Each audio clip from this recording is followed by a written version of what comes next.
those who don't know me, I am Shay. So I am a parent coach and I am the owner of the Humble Thistle Company, a company dedicated to supporting moms. We do virtual weekly support groups, and more recently, we are entering into our maternal mental wellness week that is going to be happening in June. That'll be happening virtually as well. It is a 5-day event. So today, Lydia is going to be joining me. Hello. Sorry, like my Wi-Fi is all like flowy and weird right now. So we're surviving though. Aren't we always? Yes. Okay. So I am Lydia Montui and I am a prenatal and postpartum fitness coach, more of specializing in mommy and me fitness so that you can fit your health into your lifestyle rather than trying to fit your lifestyle into your health. And so I help take you on that journey of making sure that you can bring your kids into your workout and doing fun stuff like that, because we all know, like, oh no, I'm not making it to the gym, so I don't know what's going on. But yeah, and so yeah. So fun thing. Okay, I just thought of this too. Okay, so when I was driving right now to drop the girls off at my parents' house, I was driving back and there was this super slow driver and I thought I was going to be late. And I was like, come on, like, go faster. And I looked down and the driver was from British Columbia.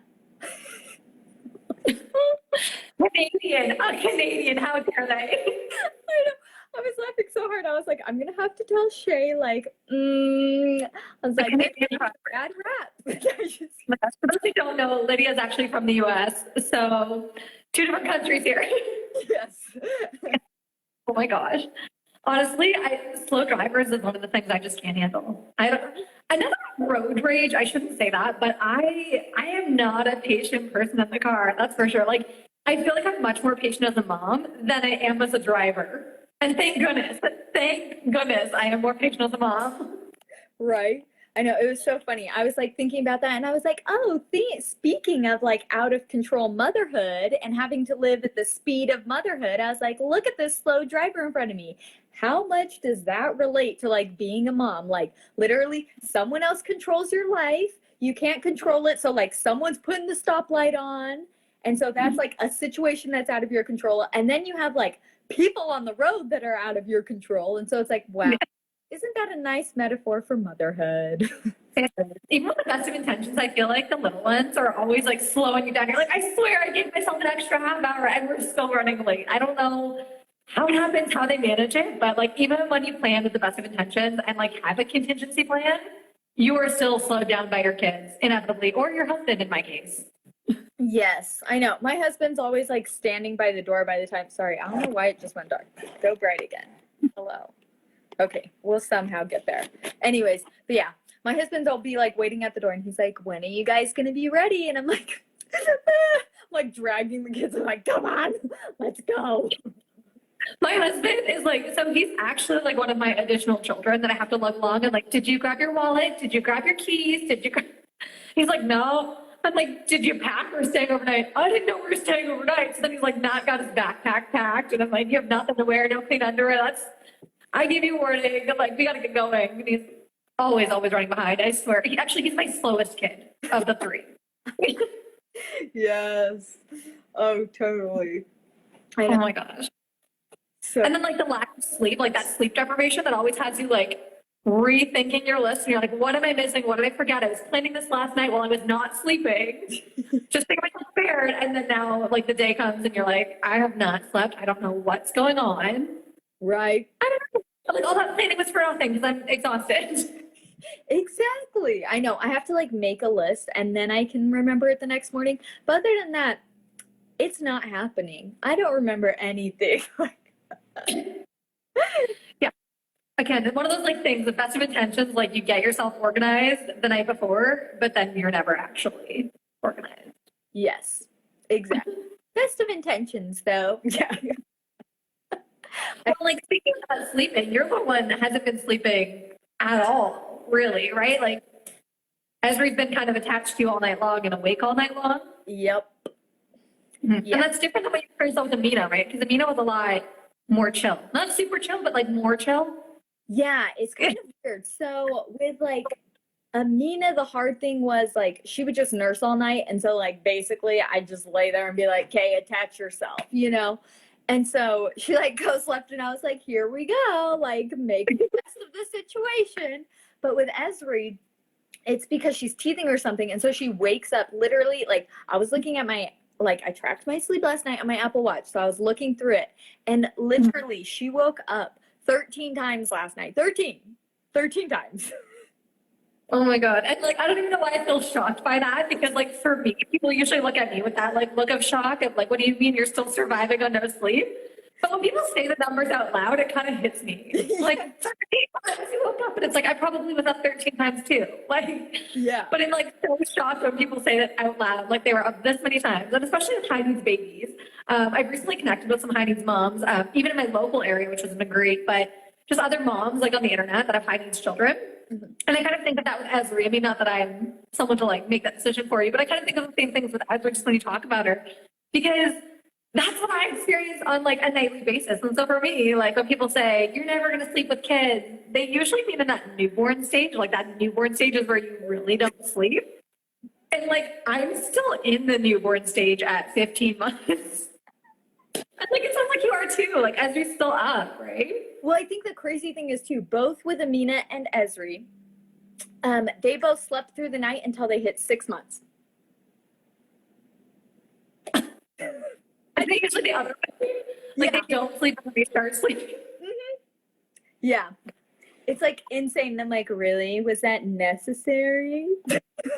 Yeah. Oh my gosh. And like sleep is the number one problem that parents face in all age groups. Yeah. So I recently found that out and that shocked me. Like, and it includes adulthood. So even as parents and in adulthood and even like pre-parenthood as an adult, the most common problem that all people face, and in particular parents face, is sleep-related issues because your sleep is then impacted by your children. So with best of intentions for yourself and like trying to, you know, create like good sleep hygiene and getting yourself prepared for bed and winding down and like avoiding screen time and reading a book or whatever, like even doing all of that, as a parent, you don't have the luxury of just going to sleep and sleeping till your alarm goes off the next morning. Like your alarm clock is your human being. Like they are going to wake you up whether your actual alarm clock is going off or not. Yes. Oh, I know. I was just thinking, I was laughing as you're like talking about like, oh, okay, like setting those sleep intentions, making sure you're going to bed. Well, most nights I snuggle in with my husband and I'm like, let's watch an episode of something. And then I'm like, I'm like, good night. Or like other nights, I don't know. I feel like you've probably done this before where you're like, okay, like the baby is asleep, but you're like, normally they wake up at like 10 o'clock. So I'm just going to stay up till 10 o'clock. And then they don't wake up. And then you're like, well, do I go to sleep? But then they're going to wake up. And then I'm only going to have like 3 seconds of sleep under my belt. And then I'm going to be even more grumpy. And so, like, I don't know. What do you do to deal with that? Because, like, So I don't, I'm so guilty of it. I do the exact same thing. And I always say, I'm just going to sleep when I'm ready to sleep because I always think, if I sleep, then I get at least some sleep and like my body needs some form of rest. But I always talk myself back into that cycle of like, this kid wakes up several times, or they're going to be up within the hours. Now that I've unwinded and I'm thinking I could roll over, like they're going to be up in 10 minutes. And so like, I just hold out for that extra 10 minutes, anticipating them waking up, and then they don't. And like, well, they're definitely going to wake up now. It's like, well, that's another 10 minutes. And then it's like, okay, well, within this half an hour, they're going to wake up. So I'm up for another half an hour. Like, I am the worst for that. Just like trying to convince myself to stay awake because they're going to wake up. And this actually happened the other night. So at my mom's place, we were down tonight, and I was thinking like they're going to wake up. They wake up a million times a night. So I kind of waited and waited and waited, and then we hit the 2 hour mark, and I'm like, maybe now I should get some sleep. But as soon as I roll over, they're going to wake up. And then I kind of like got myself to the 2.5 hour mark, and finally was like, I'm just going to sleep and I know they're going to wake up in 2 seconds. And they didn't. That was the one night that they didn't. That was the night that they slept until 3:25 in the morning. And I could not believe it. I was shocked that I actually got like the longest stretch of sleep I've had since I became a mom. I couldn't believe it. And so I just thought like, oh, great. Awesome. They're going to sleep better these next few nights. Now they're not feeling sick anymore or whatever. And then we came home and the next night was a nightmare. Like they did not sleep and they have not slept since. And that's been, I think, 4 days now, like 4 nights, 3 or 4 nights. Nightmare, absolute nightmare. I know. I think that's the funny thing, or like the one thing that keeps me holding on hope or keeps me going through all those nights is I'm like, I know there's going to be a gift somewhere in there and it's going to be a nice long stretch. And then you're not going to sleep for 2 weeks. But like, I don't know about you, but like, I will go back to that one night and I'm like, but that was so nice. Like focused on that like good time. You're like, that good time is gonna come again. Like it's gonna be due at some point. That good sense of sleep is coming back. But Yes. you know what? I think for me, the part that I find so challenging with like, and not that I shouldn't, but that I find challenging staying in that mindset is that like my kid is so unpredictable that they can have like 2 good nights in a row and you're like, oh, that's it. This is it. Like they're good now. And then they can be terrible for months, or they can like have a good sleep and then a crappy sleep and then like an okay sleep and then 3 terrible sleeps. Like you have no idea what they're doing ever. So there's never like a pattern you can predict. Or you can't even just say like when they're teething, they're worse, or when they were sick, they were worse, or like some days they just decide they're gonna be up all night. Sometimes they're ready for a party. Like my kids, it's not even like they just wake to nurse and go back to sleep. Sometimes they wake up and they full on wake up in the middle of the night and they're giggling and rolling all over the bed. And I can't understand how after like their 30-minute sleep or their 45-minute sleep, they've decided like they're ready to party. Like they were just like taking a snooze. Yes. Oh my gosh, I know. I think what's funny, like I think about that and I'm like, why can I not be ready after like 30 minutes of sleep like you are? But then I think about like other people and like I'll talk to my sister who will sleep, can get like 12 hours of sleep a night. And I mean, that's what I used to get. And I'll be like, yeah, I woke up 13 times last night. So I like slept for like 30 minutes, like in 30-minute increments. And she's like, how do you do that? And I'm like, oh, am I like the baby to you? I'm awake during the day. Like, you think I'm fabulous, huh? My brother keeps saying to my mom, because he keeps seeing my stories on Instagram, keeps saying to my mom, like, how is Shay even functioning? My mom keeps telling me this, and she keeps saying to him, do not tell her how long your child sleeps a night.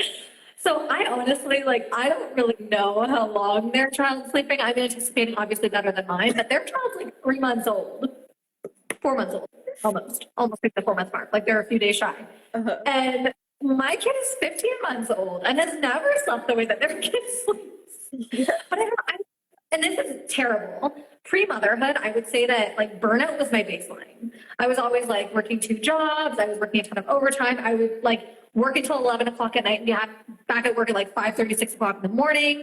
I would work double shifts. So I'd be working like 16 hours, go home, go back into another 16 hours the next day. I like at one point I was working 2 jobs and taking online college courses. Like I have bounced around in burnout for years. So I think that when I came into motherhood, the reason that I was able to, I wouldn't say thrive, but survive very well was just coming into it like with burnout already being my baseline. So like now they're going to tell me that I can't sleep with my baby.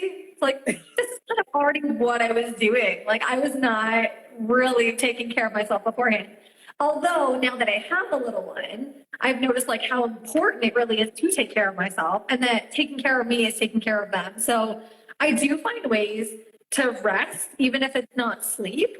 Mm. And I think that that recharges my batteries a lot. A lot of the time, that is where I recharge is by creating like some sort of way to rest and recharge, even if that means like screen time and like I get to sit and chill and not have to worry about entertaining for 5 minutes. That's fine. Or like if my child is willing to go with my husband, I mean, they're still very much attached to mom. But if they're willing to go with my husband for a short bit of time, like I'd be able to create that time to like recharge and rest. And in the mornings now, we're really trying to get solid food into them. So I have the luxury of not sleeping in, but resting a little bit longer in the mornings. My husband has to get up with our child and feed breakfast, and then I can go out and, you know, nurse after that. So it's like I still get another like 15 to 30 minutes in the morning. And that is enough for me in the morning. That extra time just knowing like I don't have to respond. I'm not in charge. That's like 30 minutes that I literally am only responsible for me. Feels so good.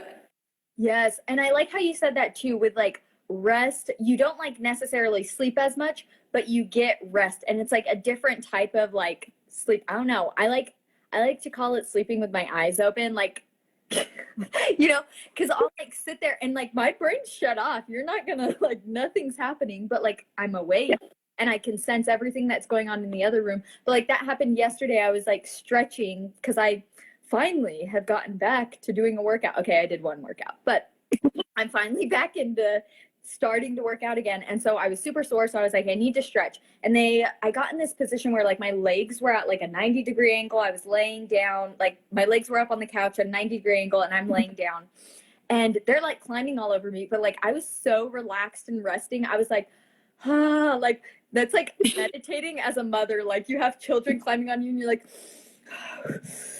like Finding those moments to like breathe in between where you're like, that's okay, everything's good, the house isn't on fire, no one's bleeding. Like just those moments that are like, it's okay to not really respond right now. It's okay to just kind of hang out here while they use me as a jungle gym.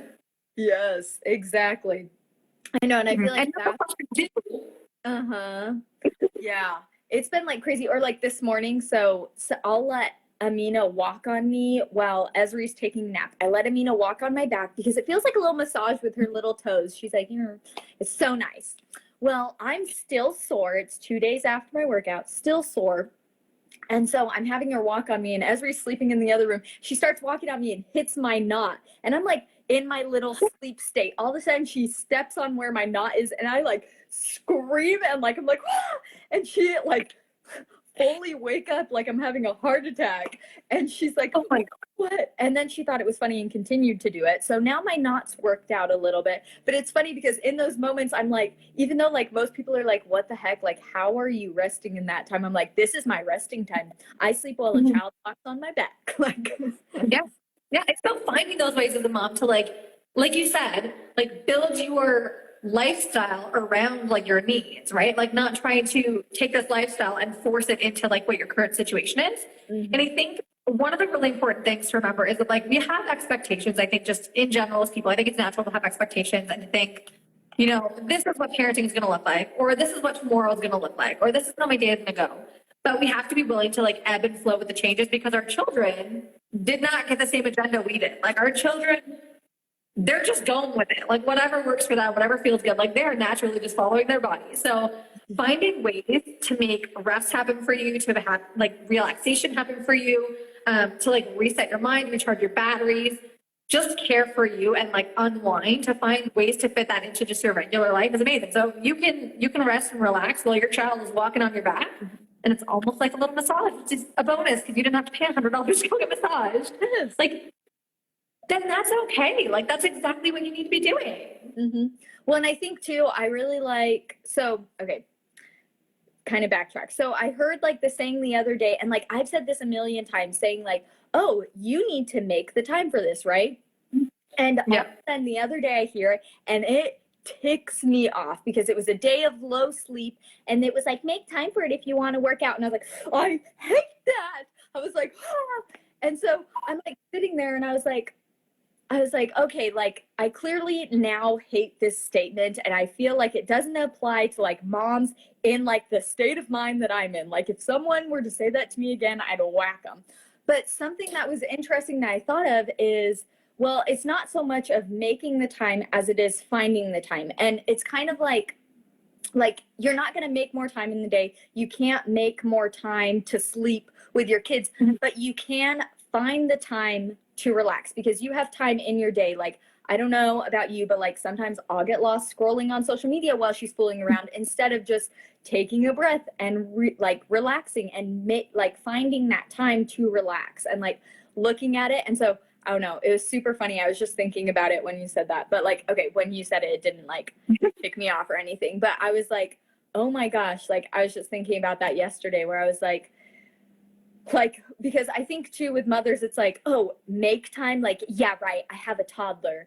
But it's like, no, it's actually find time because you're going to find time with your kid. And I think like the good thing about that, or the fun thing that I've had with even doing like the Mommy and Me fitness is like, I get to step in as an example for my child and they get to do it with me. I get to model it and they get to do it with me. And so I feel like it's almost more impactful when you find the time instead of make the time. Does that make sense? Yeah, like it's happening with your life as opposed to like trying to create, right? Like, yes, because it's true, you can't add more hours to the clock. The day is what it is. Like you get 24 hours a day, you get 365 days a year. Like it just is what it is. You can't change that. Nothing you can do can change that. But I think, again, like as you said, It's about like finding the time within your life and within your schedule and within what works for you and your family. Mhm. And so I think that time audits are such a great thing. I know that they can also be kind of time consuming to do, but even just like looking at your life for a week and just kind of saying like, where am I wasting time? Like, how often am I scrolling my phone? Like, even if you do it in 15-minute increments or in an hour, like, what did I do with this hour of my time? Like, could I have done more with that hour of my time? Could I have found time in there to rest because I really didn't need to do this one thing that was like busy work to make me feel productive? I think a lot of the times as moms, we put a lot of expectations on ourselves, but so does society. So we think that we need to be doing all of these extra things or entertaining our kids 100% of the time. We think that we need to be like directly involved and doing exactly what they want to do. And I think with secure attachment, now that a lot of people are now parenting with gentle parenting and secure attachment in mind, now that we have more research, people kind of have grown to think that secure attachment means responding each and every time. And yes, responding, but not in the way that you think. Like responding does not mean bowing down and doing what you need to do, or it does not mean like stopping what you're doing to then like wholeheartedly address the situation. Responding can be, mommy's busy for 10 minutes, go watch one episode of Bluey or whatever, and I'll be done. Like, because kids don't have a concept of time, right? So saying like, go watch this show, or by the time you're dressed, I'll be ready for this, or whatever. Like if you're getting ready in the morning and you just need space while you're getting ready, it's fine to say to your kids, go pick out your shoes and whatever and your hat, and like we'll go to the park. I'll be ready by the time you're dressed. Like give them something they can look forward to, but that is a response, right? And your kids just need to know that you're acknowledging their feelings, that you're honoring their feelings, even when they're not getting what they want. And so it's okay for you to make that time within those moments where you think that you have to give in or give to your children what they're asking for, right? Like that's kind of a piece of the puzzle that I think a lot of parents struggle with is finding time because they think that this is like prioritized time. Like my kid wanted to do this very thing in this moment, so I had to stop and do that one thing. And like that, I think is where a lot of parents have trouble. So I think time audits are so, so valuable. Like sitting there looking at how you're actually spending your time. You know, are you sleeping 8 hours a night? Are you sleeping 2 hours a night, scrolling social media for 4 hours a night, making your kids for 2 hours a night? Like, what does your night look like? What does your day look like? What is like even your routine? What does that look like? So even if you don't have a schedule, do you get up and do breakfast and then get the kids dressed? Like, is that your morning before you take care of you? Like, how does that all work and how much time is that taking you? And so that is what I think is so valuable, just assessing the use of your time.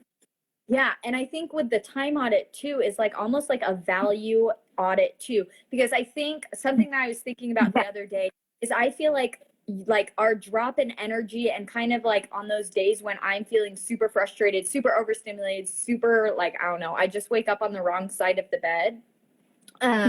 I feel like it has less to do with having less sleep and it has more to do with having less connection and being like less in touch with like my values. So I may on that day, instead of like, I may have not gotten a lot of sleep, but then I'm choosing to go and clean the kitchen instead of playing with my kid. And then for some reason that just aggravates me more because on my value list, I definitely place like the girls higher on my value list, you know? And so I feel like when you do your time audit, you also have to be like, okay, where you're spending your time tells you where you value your or what you value. And so if you're spending your time on things you really don't value and you're feeling drained, well, it's time to reassess that, you know? And so doing a value audit at the same time you're doing a time audit to make sure they both match up. Because I think that you'd find more time, or like at least I found more time when my values align with time rather than I'm doing a bunch of things I don't value to meet an expectation. And then I feel so tired, even though like I haven't done what I really wanted to do, you know? You need to fill your cup too, right? So it's like you have all these things on your to-do list, but what do you really need to do? Like what needs done? What is a necessity? What can wait? I like to talk a lot about doing like my realistic goals and then my bonus goals. My realistic goals are not necessarily the same for everybody. It's what's realistic in my life, how my family spends their time, the things that we need to do and what we need to accomplish. What is a realistic goal? Like today, can I get the laundry done? If that doesn't seem like a realistic goal, it doesn't go on my list. Because I'm very much type A personality and I need to feel productive in order to like get that boost of energy. So even if they're mindless goals, honestly, if they're like tiny little things, like I'm going to pick that one thing up off the floor today, like it's going to happen. It's been sitting there. I've walked past it 20 times. That goes on my realistic list if that's realistic for today. And then when all that's done, I have my bonus goals, which is like a list of additional things. So whether that's like I wanted to get an extra chore done, whether that's I wanted to like make an extra fancy meal tonight, whether that's that I wanted to have more time at the park today, if that meant, you know, I wanted more time to read a book or to myself or whatever. Like those are my bonus goals. So I kind of had two lists, and like my priorities, my necessities, and what's realistic goes on that first list. And the second list is everything else that I also value. So like I just find a way to balance the two, like necessity and value, and finding a way to make them both work in my life. Yeah, and I think like that's a great way too to make it feel like you're not as out of control, because you have those three realistic goals that you can do. And so you feel like, I don't know, more in control of your time, I guess, but while still being like out of control since kids, you know, but like you feel in control in that moment, and you don't have to feel like you're grasping for control at everything else. And so I don't know, I feel like stuff like that just like brings that hint of joy when like you feel like you're about to like explode on a day. Like, And that's the thing, right? Burnout comes out as like an explosion. And I was actually reading a statistic today. I think it was Ohio State University had done a study, and 66% of working parents also meet the criteria for parental burnout. So like you've now got two places to burn out, because everybody knows that in the workforce nowadays, they're trying to make you do the job of 2, 3, 4 people. Like they're always trying to, you know what I mean? Add more to your job list. And so, and for less pay. So people are burning out in multiple places, and burnout comes out as an emotional response. People don't just have burnout and decide, that means I'm tired. Like it comes out in irritability and anger and frustration. It comes out in like exhaustion and lack of attention and all of these other things, and like the inability to concentrate. And people don't realize that that's burnout, right? Like a lot of the times people just go like, this is just how I feel today and I have no control over it. This is just how I feel and this is how I'm going to feel. And with that mindset that this is just how you feel and that's how it is. In fact, I actually really hate the saying. I like it aggravates me when people just say it is what it is, because I feel like what we should be saying is it is what you make it. And so like let's find ways to adjust our mindset and to find out, again, like with the time audits and the value audits, that you can create like a manageable, sustainable lifestyle that works for you, that adds joy to your life, that allows you to like interact with your kids in a way that feels good for you, that allows you to maintain your relationship with your spouse or your partner and like still add value there and have like meaningful time together to connect. Like so many parts of your life to bring them together in a way that's manageable and sustainable, I think comes down to changing your mindset about things. yeah, no, totally. And that was something that I was thinking about today too, because like I feel like a lot of times we like get stuck as mothers and we're like, this is what it is. Like our mothers did this and this is what they told us it was like. But I think like we get stuck in that mindset that like you get to be sick and tired of being a mom all the time.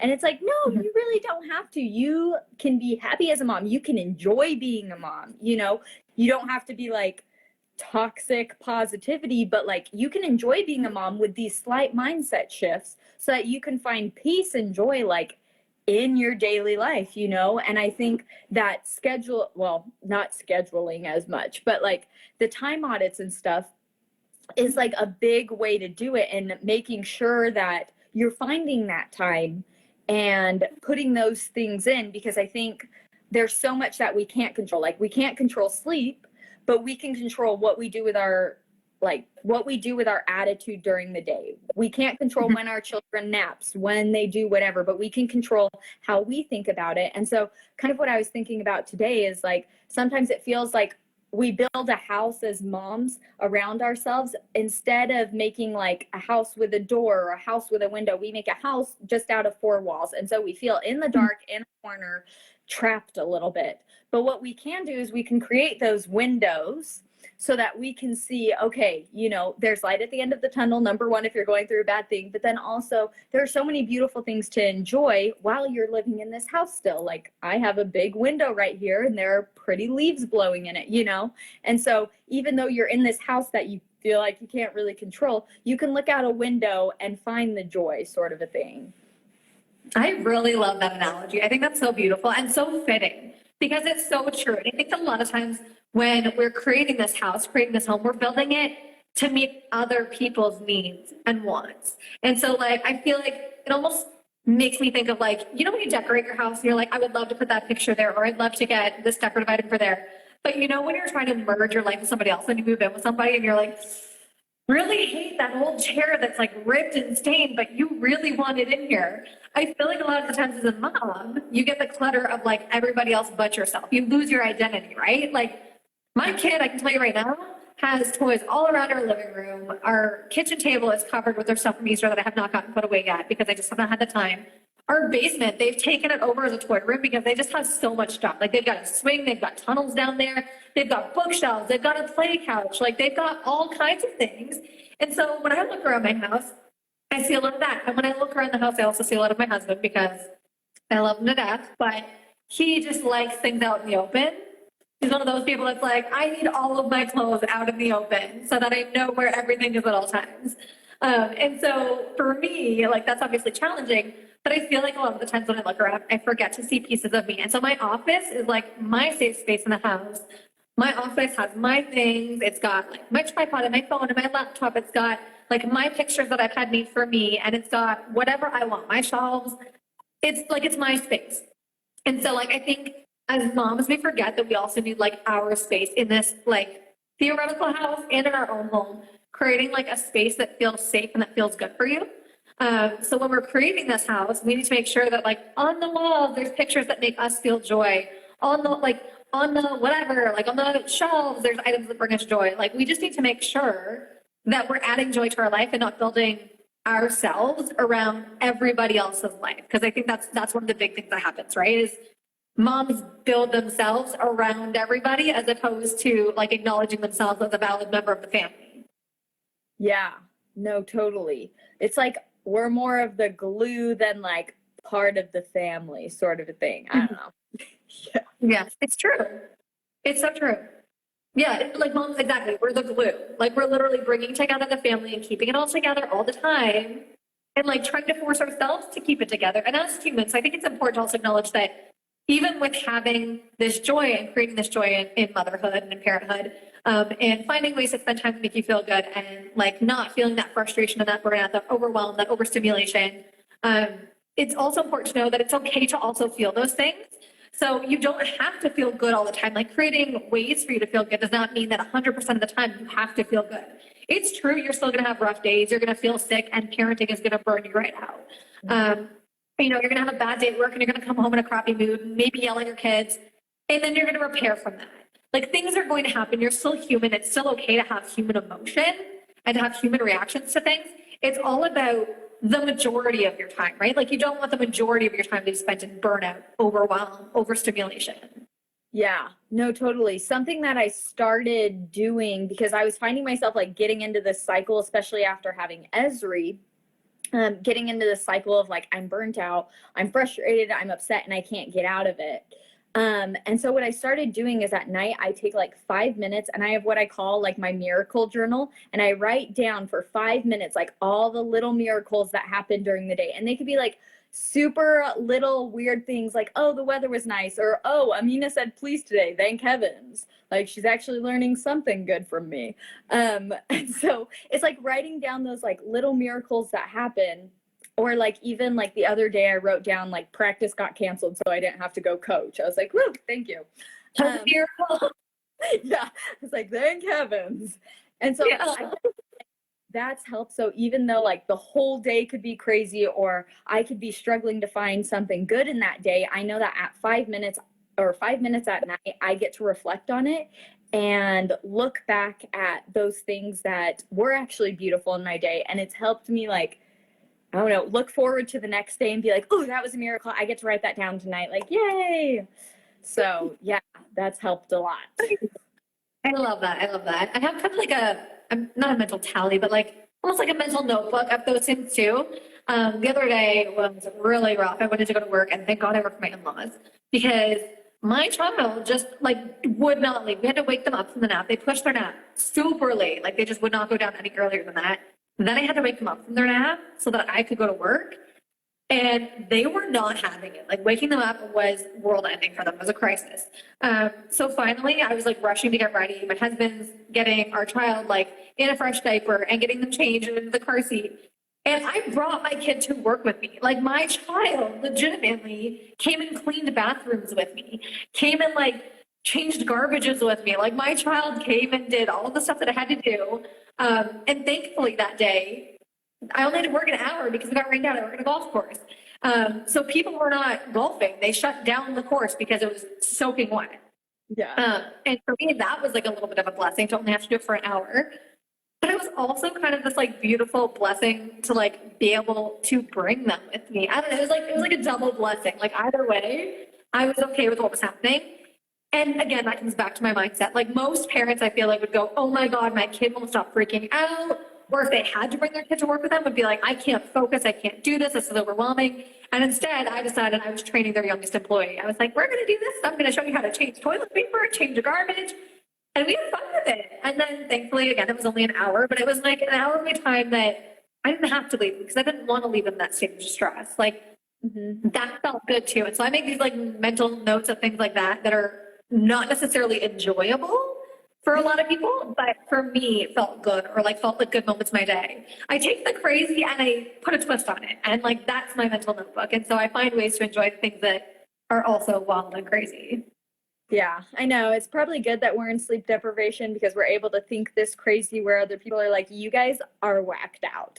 But like, it's good that we have some sleep deprivation going on here. Like, Oh, yes. Oh, my goodness. Like the sleep deprivation is real after, well, months and months. Like I am surprised I'm not institutionalized at this point. Like I feel like when you look online and they say like after you are sleep deprived for this long, you're going to start hallucinating. You're going to do this. You're going to do that. You're going to like go into a state of mania and paranoia. And, like I'm reading all of the long-term effects of sleep deprivation. I'm like, wow, it's amazing that I'm not institutionalized right now. Oh my God.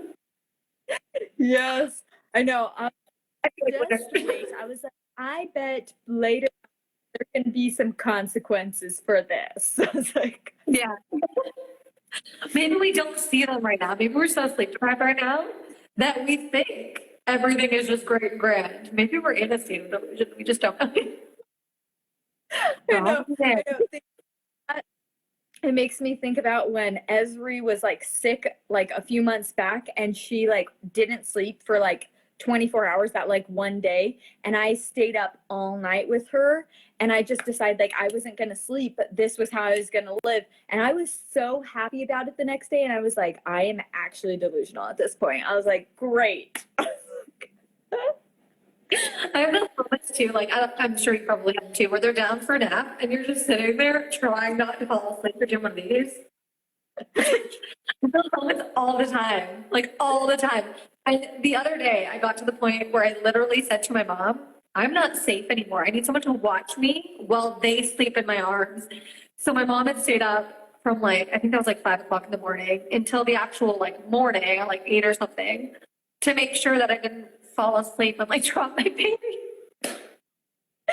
Yes. Oh my gosh, yes. I know.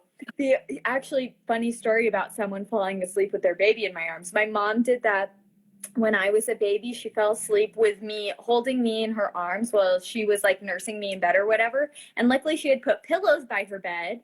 But she jumped in the middle of the night and threw me off the bed like I'm okay, clearly, I think, but I just kidding. Oh my God. Like, I don't think there's any head trauma. I think we're okay. I think we're My okay. mom pregnant with me, and I've always thought that was terrible. But I'm like, but I survived, and everything was good. Like, Yeah. oh my God, it whipped me out across the room. Oh my God. Yeah. So luckily we're not to that point yet. We're still doing okay then. I'd say we're still doing pretty well. Pretty well. Yeah. I know. So anytime my mom's like, well, this is what you need to do with parenting, I'm like, yeah, but you threw me off a bed. I was like, so don't start with me. Like, don't tell me what to do. Yeah. I'm not a prime example. Oh my gosh. That's too funny. Like, and terrible, but hilarious all at the same time. Like, because you're okay, I feel like I can laugh about it. Yeah. Yeah. I know. She didn't tell me until like a few years back. And I was like, oh. And then my sister, right after my mom says that, goes, oh, that's what's wrong with her. I was like, leave it to siblings, right? Oh my God. Oh my God. Crazy. It's so out of control. Like that is a perfect, I feel like, depiction of motherhood, where things you're just like, I gotta do this. And like that happens to me all the time. I jolt myself awake with this like to-do list. And I feel like if I did not pay attention to like my sleep cues and have somebody watching me, I probably would have just my child left the bed too. Yeah, I know. It's funny. It's like you're laying there. I mean, I've totally done this where I'm like laying back in the recliner. I'm like falling asleep while holding every, and all of a sudden I wake up and I'm like, the dishes aren't done. That's exactly it. It's like, wait, I forgot this big major task. Oh my gosh. Life is too crazy as a mom, I feel like. I mean, I thought it was crazy before, but like it's just, I don't know. It's like tenfold when you're a mom. You're like, why is that happening? And the things that you have to watch out for, that shocked me. So when I became a mom, obviously I thought like they're gonna put things in their mouth, they're gonna like try and walk towards the gate and up the stairs and whatever. Like I was thinking about all those like common hazards. I did not think that anything and everything was going to be dangerous. Like my child has now learned how to climb out of their learning tower. They have learned how to climb up on their toys. They've climbed the bookshelf. They're trying to climb onto the ledge of the window. I'm like, I can't turn around and grab a water bottle with this kid. They're so quick and they climb everything. And like being sleep deprived, I'm always worried that my reaction time will be too slow. Like that's the part of like the sleep deprivation. I'm like, oh, I'm going to think I'm moving quick and I will not be moving quick. I'm just like paranoid that they're gonna like smash their head or something. Yes. Oh my gosh. I know. And so, okay. So we're going into Mother's Day. Wait, okay, you guys celebrate Mother's Day, right? That's like a universal thing. Yeah, yeah, I think so. I think it's North American at least. Okay. If nothing else, I think it's North American. Okay. So Mother's Day weekend is coming up. Are you going to do anything fun? Or what's the gift you're going to give yourself this Mother's Day? You know what? I've thought about this one a few times actually. And I have told my husband that I'm sleeping in. If that actually happens, it may be a miracle, but I've said I'm going to sleep in that day. And I said, if I can't sleep in, I'm going to have a nap. And whether that actually happens or does not happen, I'm not sure, but I'm certainly going to rest. I'm going to be less on duty than I normally am. I'm not going to be the one responsible for any blowouts. I am not going to be the one responsible for bath time. I am not going to be the one responsible for any meltdowns. That day, I am off duty. I'm just having fun with my kid that day. That's it. I'm fun mom that day. Fun mom only. There we go. I know. I was like thinking about, because I was like, okay, I was like, got 2 kids now. I was like, I got to think for this one. And so what I've decided, I told my husband, I was like, okay, all I want for Mother's Day, it's like, all I want is I would like a funfetti cake and I would like 2 candles in it. It's like, all I want. I want cake so bad. You're making me want cake. I hate that I can't have cake. This whole anti-milk thing is just driving me up the wall because all the good snacks have milk. Oh my gosh. Okay, so we have found some brands of cake that do not have milk in them. So I'm gonna have to send those to you because yes, we eat cake in the house. So I mean they have eggs, so I can't fix egg allergy, but but yeah. Just need no milk. If there's no milk, I'm good to go. I'm so excited. I need cake in my life. And you know what? Honestly, I also said I couldn't give up ice cream, but I did find a really great substitution. Ben and Jerry's, their non-dairy stuff is incredible. You would never even know it was non-dairy. Their chocolate flavored stuff with no milk in it still like tastes like real chocolate. I had, oh my God, their half-baked peanut butter cookie one. I'm in love with. It's so, so good. Like you would never even know. And it's honestly been a great substitute. I possibly will not go back to regular ice cream. Don't my husband. Yeah. Well, I think too, I think the interesting thing is, so, because my husband's dairy-free and Amina's dairy-free, is that I actually sometimes do like the dairy-free ice cream more because number one, I don't get bloated after eating it and I don't feel as bad, but also it's like sweeter because, I mean, sometimes it depends. So if they have the coconut milk in it, it's so much sweeter and I'm like, I love this. I'm like, yes. I think the how makes you feel, like you said. Exactly. I know there's so many good dairy-free things. You know what? I feel like we should talk about this next week. We should bring all the stuff for dairy-free stuff. So if anyone is dairy-free and wants it, we will be bringing our dairy-free game next week. Let's talk about it. Oh my God. And I'm ready for all of the things because I need more in my diet. Like I'm trying to substitute things, but finding brands that I love so far has not been great. But Ben and Jerry's, hands down, like the best ice cream. I tried a few different brands. I tried that So Delicious brand and it was not so delicious. It's not. I didn't like it. And I've tried a few different flavors that are just really overpowering. So Ben and Jerry's, it's completely comparable to regular ice cream. 100%. I may never go back to regular ice cream because it doesn't bloat me, because it does not make me feel like bleh at the end of it, right? Like I used to be able to eat like a cup of ice cream, no problem. But I'm not going to do that with regular ice cream. It always, even though I could eat it, always made me feel gross. So definitely let's talk about that next week. Yes, for sure. My kid is screaming. I don't know if you can hear them, but they're screaming. You're like, whoops. No, I can't. Yeah. So anyway. No, it's things. But I guess for you, it's only, what, 4 o'clock almost? Yep, almost 4 o'clock. So not too bad. Almost 7 here. Yeah. The little one's screaming and ready for bed. So I'm going to have to call it a night, but I'm still looking forward to next week. I'm going to get all of my best anti-milk recipes, whatever, lactose, dairy, whatever. You too, and we'll go on next week and we'll chat about that. Yes. So remember, it's okay to live life at the speed of motherhood and enjoy it. Yes, and if anyone's looking for another resource, myself and Alice from Authentically Alice have put together a 5-day virtual event focused specifically on maternal mental wellness. We're going to be covering things like burnout, overstimulation, overwhelm. We're talking about birth trauma, if you've been there, done that. We're talking about the correlation between infant mental health and maternal mental health. Yes, infant mental health is a thing. We're going to be talking about attachment and bonding and basically all things motherhood. So if you're interested in that, click the link in my bio to register. If you have any questions, send me a DM. Yay! So excited.